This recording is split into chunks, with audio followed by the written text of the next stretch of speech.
सर्वसामान्यांच्या हक्काचा आवाज जागर जनस्थान।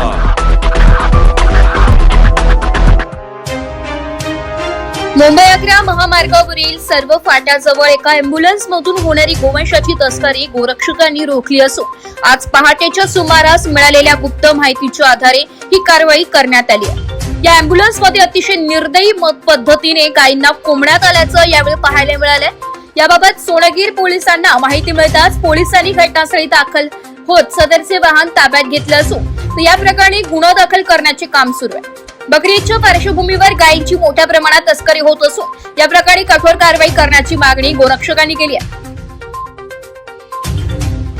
नमस्कार, मी प्रनिल मंडिक, आद्य गोरक्षक श्री शिवछत्रपती गोरक्षक आंदोलन आणि प्राणी फाउंडेशनच्या माध्यमातून गोरक्षणाचे कार्य करतो आणि उत्तर महाराष्ट्र गोरक्षा प्रमुख म्हणून जबाबदारी आहे।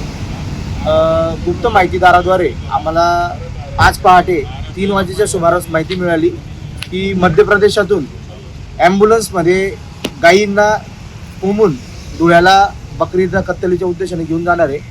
तर मग आम्ही MP आणि महाराष्ट्र बॉर्डर जी म्हणजे जो बोराडी नावाचा परिसर आहे, बोराडी नावाच्या परिसरात आम्ही एका ठिकाणी ट्रॅप लावून थांबलेलो होतो आणि आम्हाला 4:30 5 वाजेच्या सुमारास ही ॲम्ब्युलन्स येताना दिसली।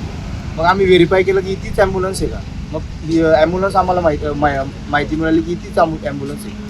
मग आम्ही जवळजवळ शिरपूरपासून गाडीचा पाठलाग केला आणि शिरपूरपासून गाडीचा पाठलाग करत त्यानंतर आमचे सरवड फाटा जो आहे सोनगीर गावापासून काही अंतरावर टोलनाक्याच्या पुढे, सोनगीर टोलनाक्याच्या पुढे त्या ठिकाणी आम्ही ट्रॅप लावला आणि सोनगीर पोलीस स्टेशनच्या मदतीने आमचे जे सोनगीर पोलीस स्टेशनचे तुषार देवरे साहेब आहे त्यांच्या मदतीने, त्यांच्या आदेशाने गाडी थांबवल्यानंतर गाडी आम्ही ज्यावेळेस चेक केल्यानंतर त्यामध्ये हा दुर्दैवी प्रकार समोर आलेला आहे की त्या गाडीमध्ये गायींना अतिशय क्रूरपणे कोंबलेलं होतं आणि कत्तलीसाठी गायींची वाहतूक सुरू होती।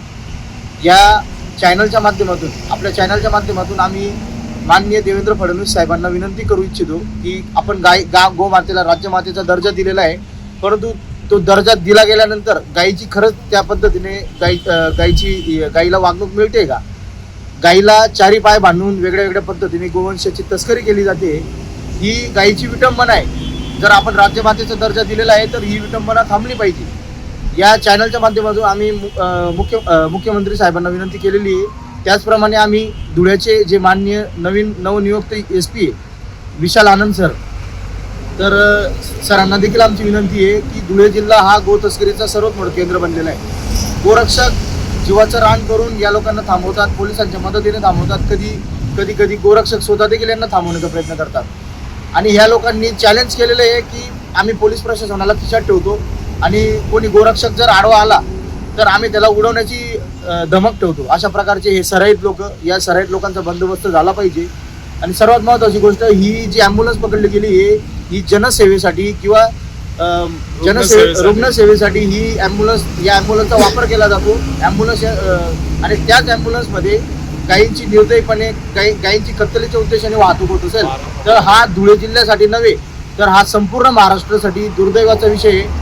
तर आपण या विषयासाठी काहीतरी उपाययोजना कराव्या, नाहीतर हा प्रकार थांबणार नाही। कारण या धंद्यात जेवढे पण लोक ते सगळे सराईत गुन्हेगार आहे, ते कुठल्याही प्रकारे थांबण्याचं नाव घेत नाही। धुळे शहरामध्ये रोज गोवंश तस्करीच्या घटना समोर येत आहे। अनेकदा सोनगीर पोलीस स्टेशनचे आमचे PI साहेब तुषार देवरे साहेबांनी कमीत कमी आतापर्यंत 20-30 रेड केल्या। त्यानंतर प्रत्येक पोलीस स्टेशनला रेड चालू आहे, गोरक्षक पथकच्या माध्यमातून रेड चालू आहे, परंतु तरी सुद्धा हे लोक थांबण्याचं नाव घेत नाही। तर या लोकांचं खूप मोठं नेक्सस आहे, तर ते थांबवण्यासाठी आपण काहीतरी वरच्या लेवलला काहीतरी उपाययोजना कराव्या अशी आमची आपल्या चॅनलच्या माध्यमातून विनंती। जागर जनस्थानसाठी प्रतिनिधी रूपक बिरारी, धुळे।